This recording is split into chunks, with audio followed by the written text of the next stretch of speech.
First क्या है, choose the right answer and fill in the blanks. Choose the right answer and fill in the blanks. Question 1 is a dash is a push और pull activity on an object. तो यहाँ क्या बताना है कि ये क्या होता है, पुश और पुल की एक्टिविटी, दैट इज फोर्स। क्या होता है ये, फोर्स। नेक्स्ट देखिए, the earth exerts a gravitational force. कौन सा फोर्स एक्सर्ट करता है, gravitational force. A force can change the dash of a moving object. तो किसी मूविंग ऑब्जेक्ट का वो हम डायरेक्शन चेंज कर सकते हैं, अगर हम फोर्स अप्लाई करेंगे तो डायरेक्शन उसका चेंज हो सकता है। The radio is a source of dash energy. The radio is a source of sound energy. ठीक है। When you light a candle you use. जब आप एक कैंडल को लाइट करते हो, मतलब जलाते हो, तो आप कौन सा एनर्जी आप यूज़ करते हो। तो बर्निंग अ कैंडल कौन सा एनर्जी है, देखिए लाइट एनर्जी। ठीक है, लाइट एनर्जी, क्योंकि इससे हमें लाइट मिलती है, light energy. When you iron your uniform you are using. ये क्या है, heat energy, heat energy. When we are sitting on a chair, dash is done, dash is done, but work तो नहीं होता है, so no work is done, no work is done. A magnet can attract towards itself iron. A magnet can attract iron. Iron filings, iron materials जो भी होते हैं उसे attract करता है। इन क्वेश्चंस के ब्रैकेट में दो ऑप्शंस दिए हुए हैं, राइट। उसमें से मैंने फिल किया है कि यहाँ क्या आएगा, फिल इन द ब्लैंक्स में। Answer is here, okay. Force, gravitational, speed, sound, light energy, heat, no work, iron. अब देखो इस क्वेश्चन में एक है confusion. A force can change the dash of a moving object. तो डायरेक्शन तो हो ही सकता है, साथ में यहाँ आएगा आंसर स्पीड भी हो सकता है। ठीक है, हम दिए हुए ऑब्जेक्ट का स्पीड भी हम कम कर सकते हैं। So direction as well as speed. So speed will be the most accurate answer, okay. Now coming to the next one, name the energy और force used by the following object. अब इस object को देखिए जो diagram में दिया हुआ है। फर्स्ट एक बल्ब जल रहा है, राइट। तो ये कौन सा एनर्जी हो सकता है, तो ये है आपका लाइट एनर्जी। ये क्या है, वेट मैंने ब्लू से कर लेता हूँ, लाइट एनर्जी। ये आपके पास एक सूज दिया हुआ है, राइट। इसे हम कहाँ यूज़ करते हैं, सो मेनली ये हमें फ्रिक्शन फोर्स में हेल्प कराता है। ठीक है, सो कौन सा फोर्स है, बट इसमें बोला गया है एनर्जी यूज़ करने के लिए, तो एनर्जी के लिए फ्रिक्शन फोर्स है मेनली, राइट। मेनली हम फ्रिक्शन फोर्स हम आता है, फ्रिक्शन फोर्स आएगा। ये कौन सी एनर्जी को यूज करता है, ये विंड एनर्जी यूज करता है, विंड एनर्जी यूज करता है। ये क्या है, एक मैग्नेट शो कर रहा है, सो ये मैग्नेटिक फोर्स यूज करता है, मैग्नेटिक फोर्स। ये क्या है, साउंड एनर्जी, साउंड एनर्जी। और ये क्या दिया हुआ है, एक ऑब्जेक्ट है टॉप पर रखा हुआ, ठीक है, किसी हाइट पर रखा हुआ है, सो ये यूज़ करता है potential energy, potential energy. Is it clear. So actually हाँ रिटेन है, एनर्जी बताना है, बट आप फोर्स क्योंकि यहाँ पर तो कैसी एनर्जी की बात होगी नहीं, राइट। सो ये फोर्स की, यहाँ भी फोर्स की बात होगी, सो हम एनर्जी और फोर्स के बारे में हम बताएंगे by looking at the objects. Is it clear to all. Next आ जाइए, राइट टू नेम्स, दो नाम हमें बताने हैं। Two types of forces, two types of forces के नाम बताने हैं। सो फर्स्ट हम बता सकते हैं कि एक magnetic force and second is gravitational force. Two types of energy के हमें नेम बताने हैं। So first we can write kinetic energy and light energy is the second one. Two sources of sound energy, sound energy के two source बताने हैं जिससे मतलब sound निकलता है, तो हम बता सकते हैं रेडियो होता है और गिटार भी होता है। Two appliances run by electricity के द्वारा रन करने वाले टू हमें अप्लायंसेस के नाम बताने हैं, ठीक है। टू ऑब्जेक्ट्स किसी का भी नाम बताइए, जैसे टेलीविज़न होता है, वॉशिंग मशीन होता है, ये सब। नेक्स्ट क्वेश्चन है आपका, answer this questions, okay.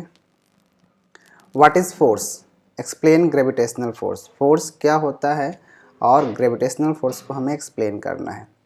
So the push और pull on an object is called force. जब किसी भी ऑब्जेक्ट में हम पुश या फिर पुल एक्ट करते हैं, ठीक है, तो वो हमें उसे हम क्या बोलते हैं, फोर्स बोलते हैं। किसी भी ऑब्जेक्ट पे पुश और पुल जो एक्ट होता है उसे हम क्या बोलते हैं, फोर्स बोलते हैं। And what is gravitational force, so the force that attracts object towards the centre of the earth. जो अर्थ है हमारा, ठीक है, वो किसी भी ऑब्जेक्ट अगर आप थ्रो करते हो in the air, so it is going to be attracted by the earth, right? So when it is attracted by the earth towards the center of the earth, that is called gravitational force, okay? ये अर्थ का अपना gravitational force होता है। What are the effect of force, एक जो force होता है, ठीक है, जैसे पुश और पुल मैंने बोला कि फोर्स होता है। अब ये जो फोर्स हम अप्लाई करते हैं किसी भी ऑब्जेक्ट में, इसका क्या क्या इफेक्ट हो सकता है। तो फोर्स किसी भी ऑब्जेक्ट का जो मोशन है वो चेंज कर सकता है। अगर वो रेस्ट में है तो उसे मूव कर सकता है, अगर वो मूव कर रहा है तो उसे स्टॉप कर सकता है। किसी भी ऑब्जेक्ट का डायरेक्शन चेंज कर सकता है अगर वो मूविंग है या रेस्ट में है। किसी भी ऑब्जेक्ट का शेप चेंज कर सकता है, okay. So we can write like this, force can move the objects, okay fine, एक ऑब्जेक्ट को मूव करा सकता है। Force can change the speed of an object, किसी भी ऑब्जेक्ट के स्पीड को वो चेंज कर सकता है, अगर वो ज़्यादा है तो कम, कम है तो ज़्यादा बना सकता है। Force can change the direction of an object, okay, किसी भी ऑब्जेक्ट का डायरेक्शन को भी वो चेंज कर सकता है। Force can change the shape of an object, किसी भी ऑब्जेक्ट का वो शेप भी चेंज कर सकता है, okay. What is frictional force, write two advantages of force of friction. तो फर्स्ट आपको समझना है कि फ्रिक्शन फोर्स होता क्या है। देखो, जब भी दो ऑब्जेक्ट कांटेक्ट में होता है और उनके बीच में एक रिलेटिव मोशन होता है, जैसे अगर मैं अपने हैंड्स को लूँ, ये फर्स्ट ये सेकंड, ये कांटेक्ट में है, ठीक है। सो ये कांटेक्ट सरफेस है इनका, ये जो है दोनों कांटेक्ट सरफेस है। और जब इनके बीच में ये क्या है, रबिंग एक्शन हो रहा है, या फिर इट मीन्स हम सब कह सकते हैं कि इनके बीच में एक मोशन हो रहा है। So whenever two objects are in contact and there are relative motion, मतलब एक दूसरे की अपेक्षा में क्या कर रहे हैं, मोशन कर रहे हैं, मूव कर रहे हैं, तो जो उनके सरफेस के बीच में, कांटेक्ट सरफेस के बीच में जो एक फोर्स एक्ट करता है उसे हम फ्रिक्शन फोर्स बोलते हैं। बट अभी समझने के लिए आपका स्टैंडर्ड के अनुसार आप ये समझो कि एक ऐसा फोर्स जो किसी दूसरे ऑब्जेक्ट का, जब एक दूसरे कांटेक्ट में होते हैं तो उसके मोशन को स्लो कर देता है और हमेशा करना चाहता है, स्टॉप करना चाहता है या स्टॉप कर देता है, उस फोर्स को हम फ्रिक्शन फोर्स बोलते हैं। So friction is the force which slows down moving object और स्टॉप देम। तो फ्रिक्शन क्या है, एक टाइप ऑफ फोर्स है जो किसी मूव करते हुए ऑब्जेक्ट को स्लो कर देता है या फिर उसे रोक देता है। जैसे मान लीजिए आपके पास एक बॉल है, बॉल को आपने थ्रो कर दिया, ठीक है। जब वो ग्राउंड पे आपने उस बॉल को थ्रो कर दिया तो धीरे धीरे क्या होता है, स्लो डाउन हो जाता है। मीन्स उसका कॉन्टैक्ट सरफेस कौन सा है बताइए, दैट इज़ अर्थ। तो अर्थ क्या कर रहा है, उसे स्लो डाउन कर रहा है, तो अर्थ के द्वारा एक फ्रिक्शन फोर्स लगाया गया, ओके। इसे हम कांटेक्ट फोर्स भी बोलते हैं, क्यों, क्योंकि ये कांटेक्ट में जब ऑब्जेक्ट होते हैं तभी अप्लाइड होता है। तो इस फ्रिक्शन फोर्स का एडवांटेज क्या क्या हो सकता है, ठीक है। तो जैसे देखो, हम चल क्यों पाते हैं, because of friction. Why, friction between the feet and the ground enables us to walk, क्योंकि ग्राउंड और हमारे फीट के बीच में जो फ्रिक्शन एक्ट करता है, इसके कारण ही हम मोशन कर पाते हैं, आगे हम चल पाते हैं। We are able to write on paper because of the friction between the paper and the pen. अगर बहुत स्मूथ सरफेस है तो वी कांट राइट, ठीक है। तो राइट हम इसलिए कर पा रहे हैं क्योंकि there is a friction between the paper and the pen. So there are so many examples, ठीक है। हम मूव कर पाते हैं, जो आप साइकिल चलाते हो या फिर कोई भी वैन चलती है, उन सभी में फोर्स ऑफ फ्रिक्शन एक्ट करता है, तो उनके मोशन में भी वो सपोर्ट करता है। नेक्स्ट है, व्हाट इज़ एनर्जी, एनर्जी क्या होता है। Name the different kinds of energy, और हमें डिफरेंट काइंड्स ऑफ मतलब प्रकार बताने हैं एनर्जी के। सो एनर्जी होता क्या है, energy is the ability to do work, आपके कार्य करने की क्षमता जो होती है, ठीक है, उसे हम क्या बोलते हैं, एनर्जी बोलते हैं। Different forms of energy are heat energy, light energy, electric energy, mechanical energy, sound energy, wind energy. ये क्या है, डिफरेंट फॉर्म्स ऑफ एनर्जी हैं। तो एनर्जी क्या होता है, it is the ability to do work, किसी कार्य करने की क्षमता जो होता है आपको, ठीक है, उसे हम क्या बोलते हैं, एनर्जी बोलते हैं। मतलब आप किसी वर्क को कर सकते हो।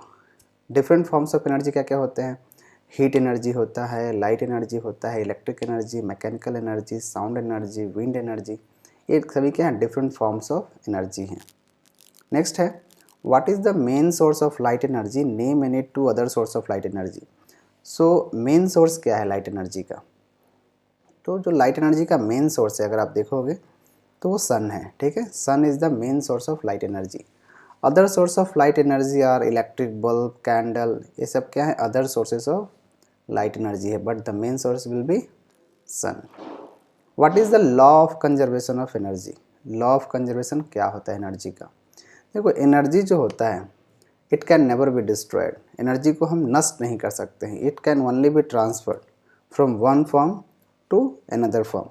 तो ये स्टेटमेंट आपको याद रखना है, जब भी आपसे पूछा जाएगा law of conservation of energy तो ये आपको ध्यान रखना है कि जो एनर्जी होता है हमेशा कन्वर्ट होता है, मतलब एक फॉर्म में है वो, वहाँ से अगर आप यूज़ करोगे तो ये दूसरी फॉर्म में कन्वर्ट हो जाएगा, ठीक है। जैसे मान लो आपके पास कोई एक मोबाइल है या कोई ऑब्जेक्ट है, आपने उसे ड्रॉप किया नीचे, तो उसके पास कौन सी एनर्जी है, पोटेंशियल। जब वो नीचे आ रही है तो काइनेटिक, और वो काइनेटिक क्या करती है, जब हिट करती है किसी सरफेस को तो वो कन्वर्ट होती है साउंड एनर्जी या हीट एनर्जी। तो ये क्या है, कन्वर्सन है, एक फॉर्म ऑफ एनर्जी दूसरे फॉर्म में कन्वर्ट हो रहा है। तो हम ये बोलते हैं कि energy can never be destroyed और can not be created, means law of conservation of energy states that energy can neither be created nor destroyed, it changes from one form to another form, that is called law of conservation of energy। clear? next आइए, a small boy is pushing a truck, एक छोटा बच्चा किसी truck को push कर रहा है, ठीक है, he is trying to push a truck, the truck does not move, but truck का मोशन नहीं, ट्रक में मूवमेंट नहीं आ रहा है, so how much work is done by the boy। जैसे मान ली कोई ट्रक है, पुश कर रहे हो बट कोई मोशन नहीं है ट्रक में, तो वर्क हुआ या नहीं हुआ ये सोचना है। सो देखो आप सिंपल ये देखो, जब हम ट्रक को मूव करना चाह रहे हो बच्चा तो उसमें मोशन नहीं आ रहा है बट फोर्स तो अप्लाई हो रहा है। तो वर्क डन कब होता है, जब किसी ऑब्जेक्ट में due to application of force movement आता है, मोशन आता है, तो हम बोलते हैं अगर उसका डिस्प्लेसमेंट हुआ है, एक पोजीशन से दूसरे पोजीशन पे गया है due to application of force, तभी हम बोलते हैं कि वर्क डन हुआ है, otherwise work is not done. So in this case also as the truck is not moving even though he is applying the force, but work is not done, okay। So as truck does not move even when the boy apply force, hence no work is done। Work is said to be done when the force applied can move an object through the some distance। तो हम ये बात करते हैं कि work done तभी होता है due to application of force, जो है ऑब्जेक्ट का मूवमेंट होता है from one place to another place. Next है आपको write the difference between kinetic energy and the potential energy, ठीक है। सो ये मेनली जो आपका दो काइंड ऑफ एनर्जी है ड्यू टू पोजीशन है। जैसे अगर एक ऑब्जेक्ट रेस्ट में है तो रेस्ट के कारण जो उनके उसके अंदर एनर्जी है उसे पोटेंशियल। अब वो रेस्ट कहीं भी हो सकता है, ठीक है, जैसे ग्राउंड पे है, किसी हाइट पर है, बहुत ज़्यादा हाइट पे है, so mainly due to the position उसके पास जो एनर्जी है उसे हम बोलते हैं पोटेंशियल एनर्जी। और अगर किसी ऑब्जेक्ट में ड्यू टू मोशन, मोशन के कारण अगर उसके अंदर कोई एनर्जी है तो उसे हम क्या बोलते हैं, kinetic energy. So energy possessed by an object due to its motion is called kinetic energy.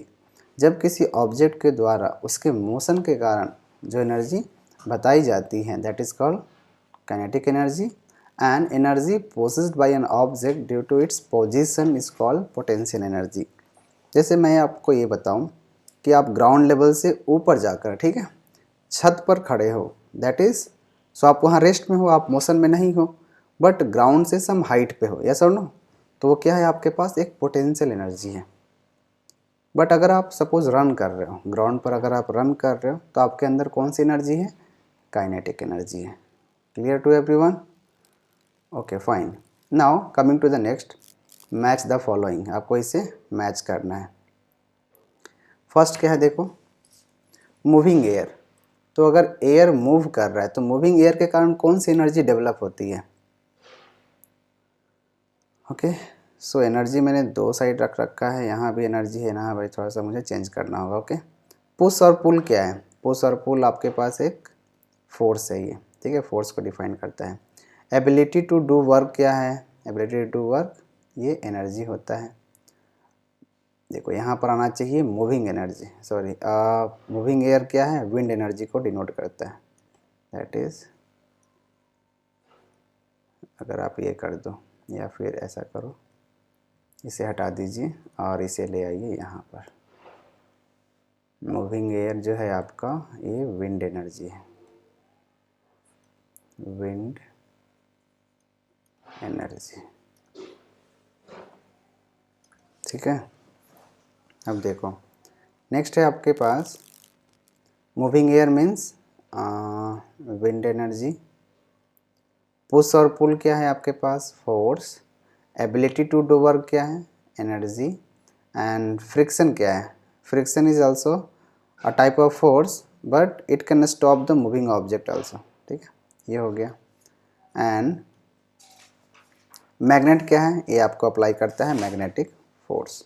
इसका आंसर मैंने नीचे डाल दिया, देखो मूविंग एयर के लिए क्या आएगा? विंड एनर्जी, पुश और पुल के लिए क्या आएगा? Force, ability to do work क्या होगा? एनर्जी, एंड फ्रिक्शन क्या है? Stop the moving objects, magnet क्या है? Magnetic force. अब कुछ क्वेश्चन है आपके HOTS means that is higher order thinking skills. First question देखिए, a group of boys is pushing a wall but the wall does not move from its place, state whether the work is done और not and why. तो ये same question है जब एक small बच्चा truck को push कर रहा था। हेयर ग्रुप ऑफ बॉयज़ मतलब एक बच्चा नहीं, बहुत सारे बच्चे मिलकर वॉल को पुश कर रहे हैं और जो वॉल है उसका मूवमेंट नहीं हो रहा है, वो डिस्प्लेस नहीं हो रहा है। सो क्या वर्क हुआ है या नहीं हुआ है? तो सिंपली आप बोल सकते हो as there is no motion with, so work is not done. And why? Because ये डिफिनेशन ही है वर्क का कि वर्क तभी होता है जब आप एक फोर्स अप्लाई कर रहे हो, साथ में डिस्प्लेसमेंट हो रहा है किसी ऑब्जेक्ट का, जैसे उसका मोशन हो रहा है, तो then only we can say work is done. Fine, next देखिए, so no work is done. Work is said to be done only when an object moves through a distance when the force is applied on it. तो हम तभी बोलेंगे work done हुआ है जब due to application of force there is some movement, there is some displacement. While ironing your shirt, how energy is converted from one form to another?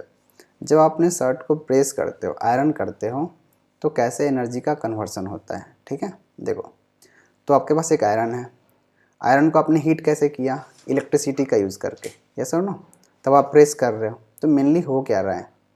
Electricity था आपके पास, आपने उसका यूज़ किया, दैट इज़ इलेक्ट्रिकल एनर्जी का use किया, और आपने heat से प्रेस किया अपने शर्ट को, ठीक है, तो हीट एनर्जी का यूज़ किया, तो था आपके पास इलेक्ट्रिकल एनर्जी, उसे आपने कन्वर्ट किया है क्या में? हीट एनर्जी में। सो हम राइट कर सकते हैं while ironing electrical energy is converted into heat energy. When we switch on the iron gets heated, this heat energy is use to iron the shirt. और ये हीट एनर्जी से हम iron क्या करते हैं? अपने शर्ट को आयरन करते हैं। So mainly here there is a conversion of electrical energy into heat energy. Okay, so देखो इस तरह से जो आपका चैप्टर 11 है मैंने चीज़ें समझा दी हैं, but even though if you are getting some doubt here in any of the question you can write in the comment box. Okay, so thank you and have a nice day.